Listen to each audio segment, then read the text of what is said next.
Welcome back to news online. తెలంగాణలో 10వ తరగతి పరీక్షలు మరి కాసేపట్లో ప్రారంభం కాబోతున్నాయి. సంప్రదాయానికి భిన్నంగా ఈసారి మ్యాథమెటిక్స్ పరీక్షతో ప్రారంభమవుతున్నాయి 10th పరీక్షలు. మరింత సమాచారం అప్పటికే సోయ అందిస్తారు. సోయ, ఈసారి మ్యాథమెటిక్స్ పరీక్షతో ప్రారంభమవుతున్నది ఒక విషయం అయితే, ఈసారి సమూలంగా కొన్ని సంస్కరణలతో సహా ప్రారంభిస్తోంది విద్యాశాఖ. ఈసారి పరీక్షలు ఏమిటి సంస్కరణలు ఒకసారి మరోసారి గుర్తు చేయండి. పరీక్షలు ఏర్పాట్ల విధంగా సాగాయి, విద్యార్థులు సకాలంలో చేరుకోగలుగుతున్నారా, ట్రాఫిక్ సమస్యలు ఏమిటి, పూర్తి అప్డేట్ ఏమిటి?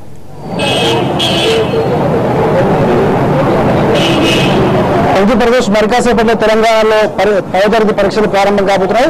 ఉదయం 9 నుంచి మధ్యాహ్నం 12 గంటల వరకు పరీక్షలు సహజంగా జరుగుతుంటాయి. అయితే ఈసారి మారిన అకాడమిక్ సిలబస్ తో పాటు పరీక్షల్లో మార్పులు చేర్పుల ఆధారంగా ఈసారి రెగ్యులర్ విద్యార్థులకు 15 నిమిషాల అదనపు సమయాన్ని కేటాయిస్తున్నారు. అదేవిధంగా 8:45 అంటే 9:30కి ఎగ్జామ్ అయితే 8:45 అంటే 45 నిమిషాల ముందే పరీక్ష కేంద్రంలోకి అనుమతిస్తున్నారు. అదేవిధంగా పరీక్ష ప్రారంభమైనటువంటి 15 నిమిషాల వరకు కూడా విద్యార్థులను అలౌ చేస్తున్నట్లు కూడా ఇప్పటికే అధికారులు చెప్పడం జరిగింది.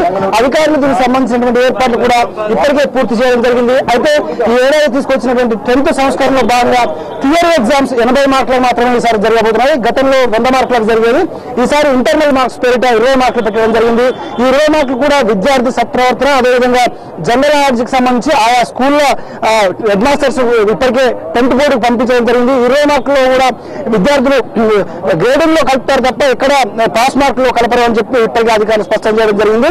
సహజంగా 35 మార్కులు ఏ సబ్జెక్టులో పాస్ అయ్యేటువంటి మార్కులు 28 మార్కులకే ఈసారి పాస్ కావడం జరుగుతుంది. 80 మార్కులు 2 పేపర్లు, పేపర్ 1, పేపర్ 2 ఈ విధంగా ఏర్పాటు చేయడం జరిగింది. ప్రస్తుతం కొంతమంది పేరెంట్స్ ఉన్నారు, వారితో మాట్లాడడం సార్ ఎట్లా అంటే గత కొన్ని రోజులుగా విద్యార్థులు ప్రిపేర్ అవుతుంటారు, వాళ్ళ మీద ఒత్తిడి ఉంటాయి సహజంగానే, ఆ స్ట్రెస్ ఎలా ఫీల్ అవుతుంది?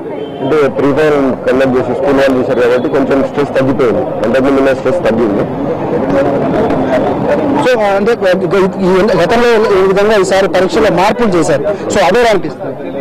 మార్పు మంచిదే ఉంది ఎప్పటికైనా, ఎందుకంటే బట్టి విధానం ఇంటర్వ్యూ బట్టి రాసే వాళ్ళకి నాలెడ్జ్ బుక్ నాలెడ్జ్ ఉంది, జనరల్ నాలెడ్జ్ ఇంప్రూవ్ అవుతుంది, చాలా మంచి విధానం అవుతుంది. కాకపోతే ఏంటంటే 8వ తరగతి నుంచి ఈ విధానం స్టార్ట్ చేస్తే 10th వరకు వచ్చే వరకు వాళ్ళు ప్రిపేర్ అయి ఉండేవాళ్ళు.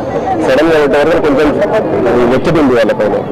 సో ఒత్తిడి నెక్స్ట్ ఇయర్ నుంచి అట్లా ఉండకపోవచ్చు. ఇప్పుడు 9వ తరగతి కూడా స్టార్ట్ చేసింది కాబట్టి మంచి విధానం.